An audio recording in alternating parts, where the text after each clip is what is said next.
Everybody, it's your boy Brandon Blakeney, aka Brandon Lee TV. Welcome back to another episode of the Live with Brandon Blakeney podcast. Now kick back, relax, and come take a ride with me. We heard two of the biggest coaches in the game come out and speak about their prospective players. First off, Dawn Staley is just praising her team and how great they've been this year. They continue to look hungry. They continue to be undefeated. South Carolina remains in a tier of their own. Mulkey also spoke about her two stars, Hailey Van Lith, who's coming off a season high in points in a big win against Tennessee. And then you got Angel Reese, the walking double-double. Mulkey spoke about their pro aspirations and how she's handling things from that perspective. Also, we heard from Stanford, big woman, big player, post player, Cameron Brink, about her decision on the Wnba and what she's, thinking about right now. Also, Sheryl Swoopes at it again, speaking on Angel Reese and Caitlin Clark. But before we get into all that, make sure y'all hit that subscribe button for all the latest and the greatest. And join our memberships. We got that exclusive content coming daily, weekly, whenever you need it. Now, let's get into it. You are now locked into the Live with Brandon Blakeney podcast. Here is your host, Brandon Blakeney. This South Carolina team is on a different level. They are smashing, blowing out the competition right now. You really got to sit down and be honest with yourself and acknowledge that this is one of Dawn Staley's best teams ever. Through 27 games, which they've won all of them, they are outscoring opponents 87 to 54.1. They are beating teams on an average of 32.9 points per game, folks. You look at the roster.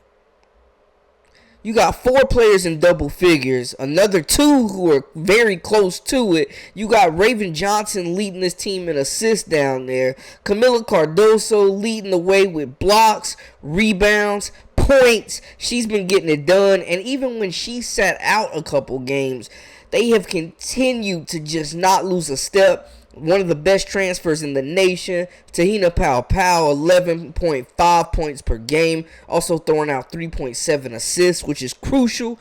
Her and Raven Johnson have just been interchangeable pieces. You got the freshman who Dawn Staley has deemed a generational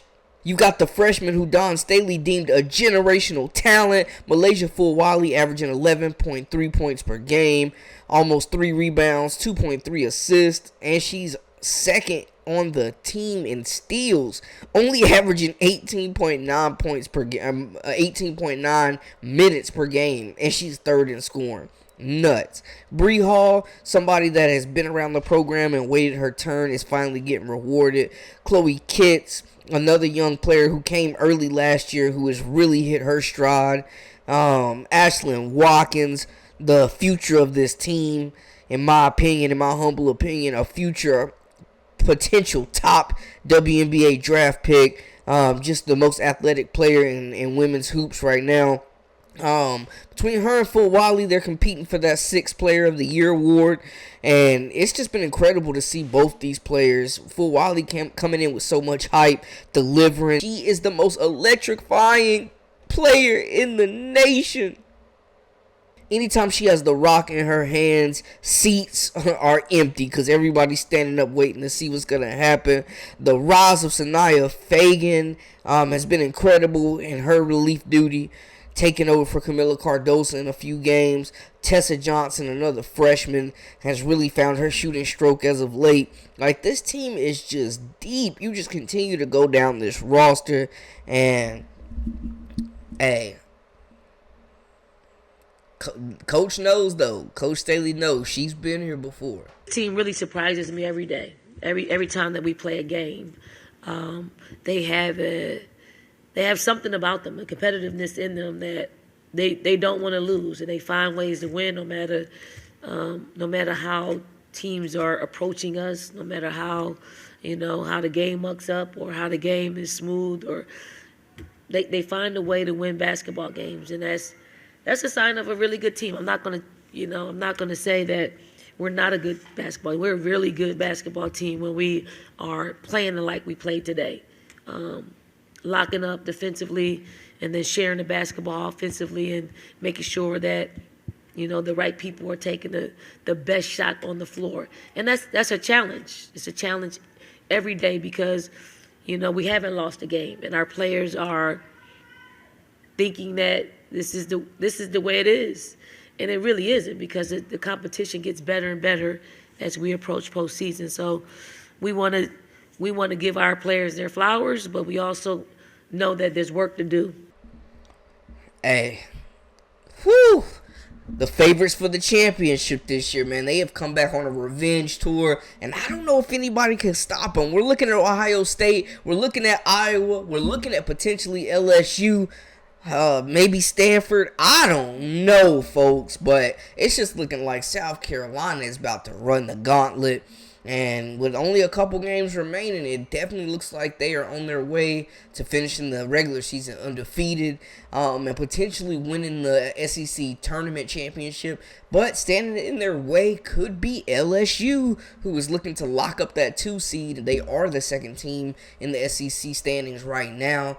And a lot of speculation's been going on around this team, specifically with Hailey Van Lith and, her decision to transfer. Some people feel like her growth has been stunted at LSU. Others feel like she's learning a new position. It takes time to develop, but it's been dang near a whole season. Is it going to take another year? They might not get that. Conversation with them. Angel said when she came here she'd stay 2 years, and Hailey said she'd stay 1. I'm just not the kind of coach to sit people down and influence them on what agents to pick or talk them out of what they want to do. They surely know they have the COVID year to come back, and they would be more than welcome. But I try to stay away from having any kind of influential conversation, particularly Angel and Hailey, because they made it perfectly clear when they came what they wanted to do. I think another year in college would benefit Hailey Van Lith, but also I think just in the last couple of games, she's really shown that she has a WNBA game, and she may have to go to Europe for a few years, and hey, there's no shame in that. Players have gone on to Europe, come back to the USA, and become stars, so it's nothing, no shame in that. But just her shot making ability, her instant offense, I think that translates to the next level. She needs a big finish to the season, though. She also needs a really good run in the SEC tournament. She needs to show out on the national stage come March and really be the X factor that I think she potentially can be for this team. Yeah, there's been some inconsistencies. I'm not saying there hasn't been. We're not denying that. But we've also seen the flashes. Yeah, she is playing a new position. I don't know, going forward, maybe Laster Poa handles more of the point guard duties, and Hailey Van Lith, focuses more on what she does, getting a bucket. I don't know.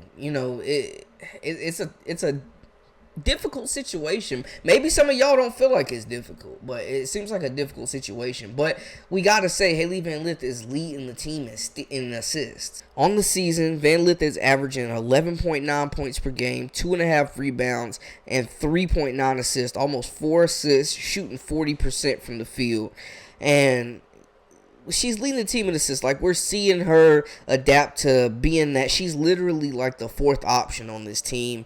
The fifth option, and she's embraced the role of being a point guard. So we gotta salute that. She has embraced the role of trying to be the floor general, trying to be more of a passer, and going against her natural nature. But her natural instincts in that matter. But she came here to be challenged. We know that much, and she came here to get more prepared to get to the next level, the professional level. Now, Angel Reese, we're seeing her in mock drafts, and most of them have her at least in the top 8.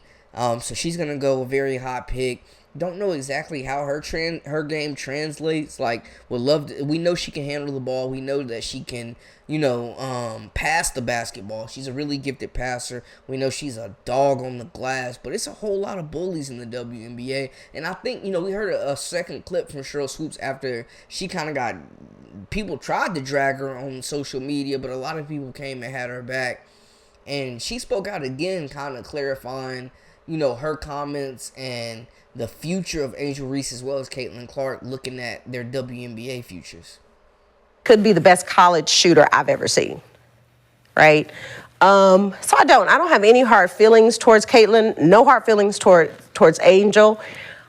My thing is, when you put these expectations on these young women in college to go to the next level and be immediately dominant, and when that doesn't happen, then people come back and say, oh, she was a bust, she was a flop, she wasn't that good.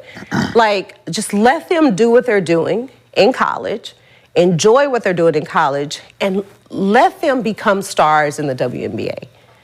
Like, it's not about me liking you, not liking you, me hating on you. Like, I don't even know how to let those words come out of my mouth, but it was a lot. But I have to say this before we move on. So to like every single person on social media that like held it down for me, that was like, oh no, we're not doing this. Like, I got mad love and respect for all of them for showing up and showing out and making sure that I was good because people were checking on me. And I'm very appreciative of that. Another potential high draft pick in the WNBA, if she declares, is Stanford forward Cameron Brink, who is one of the best shot blockers in the nation, has continued to improve on offense year after year, expanded her range all the way out to the three-point line. She's won multiple Defensive Player of the Year awards in the Pac-12. She's leading Stanford, who was slept on. There were some big departures from Stanford, and we knew it was going to be Brink's team. And there were a lot of people doubting Coach Wnba and Stanford as a whole. There was a lot of speculation about them and South Carolina, and now we look at them. They're both top 5 teams and looking like they can both compete for a national championship. Or expected to even be in that championship game or win that championship. Cameron Brink, though, recently had her senior night. Stanford may be in the toughest conference. I mean, you got USC, you got Oregon State, Colorado's out there, Utah's out there, UCLA's out there. It's a lot of talent, and they are really holding that league down right now. So shout out to Stanford. Their coach passed Coach K on the all-time wins list. They've won a lot of games, and Cameron Brink is a major reason why. And she recently spoke about, her decision and where her mindset is about going to the WNBA in their senior night. So I'm sure all of you are wondering, as far as my decision goes to stay next year or enter the draft, I'm so excited.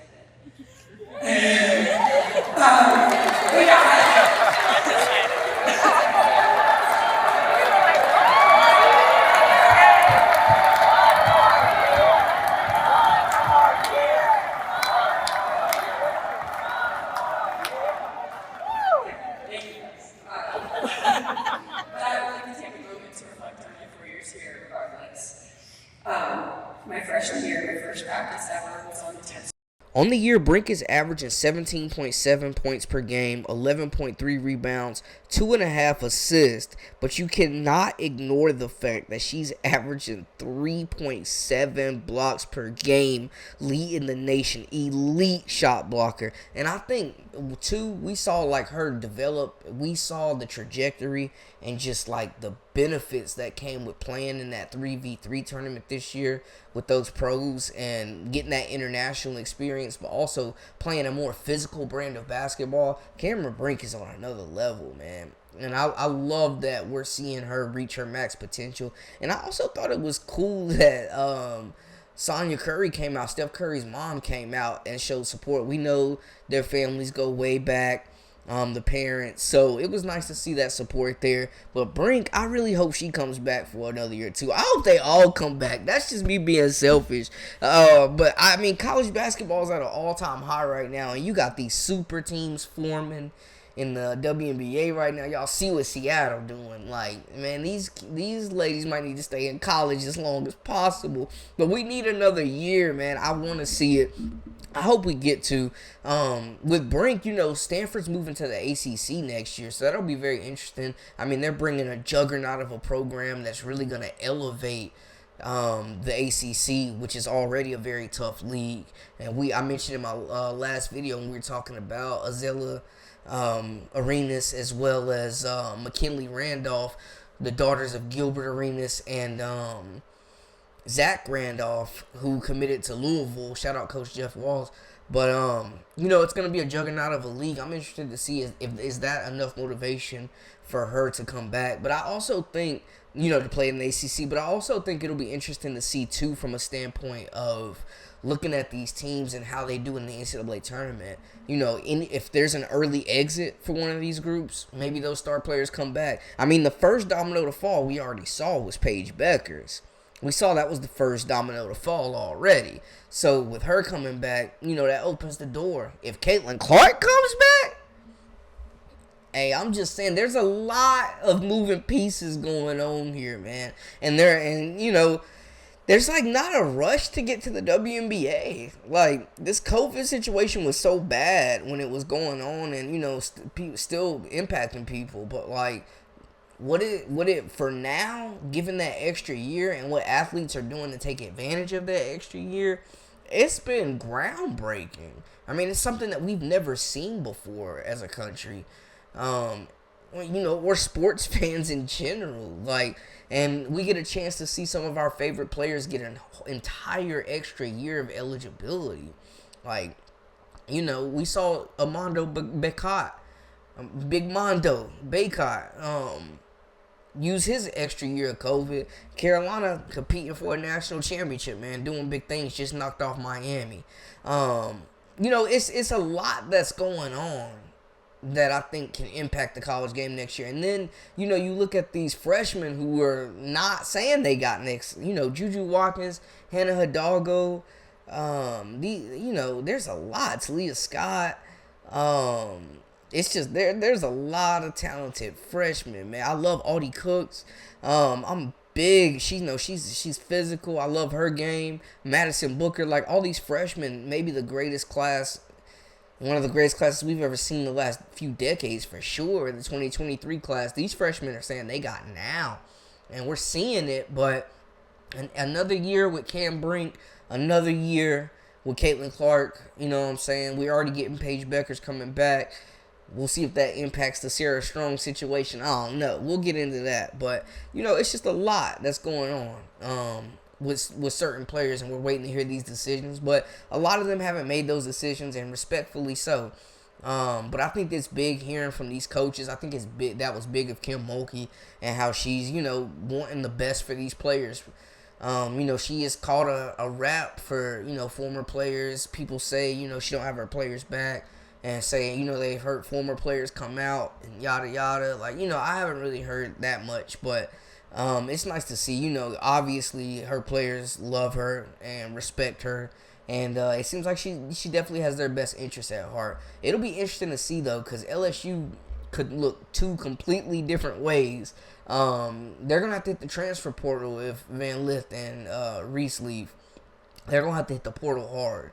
You still got a nice core, but you're going to need some more pieces, and you got to find some depth. That needs to be addressed ASAP. They got to hit the portal and get some more depth. South Carolina, everybody pretty much but Camila Cardoso will be back. They're going to reload, and they have a heck of a freshman class coming in. Maddie McDaniel, Joyce Edwards. It's going to be a show for South Carolina for sure. And then, Stanford could be losing Hannah Jump as well. So it'll be interesting to see, if Cameron Brink comes back, then they're back in the swing of things. Caitlin Clark comes back, Iowa's back in the swing of things. Shout out Hannah Stokey, Molly Davis. It's a lot going on. But,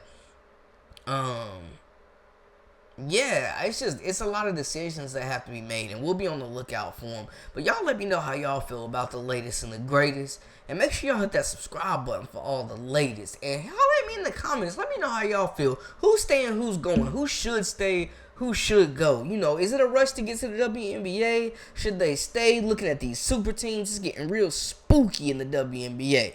Y'all holler at me, man. Let me know how y'all feel. That's a wrap for us. Until next time, hey, we out.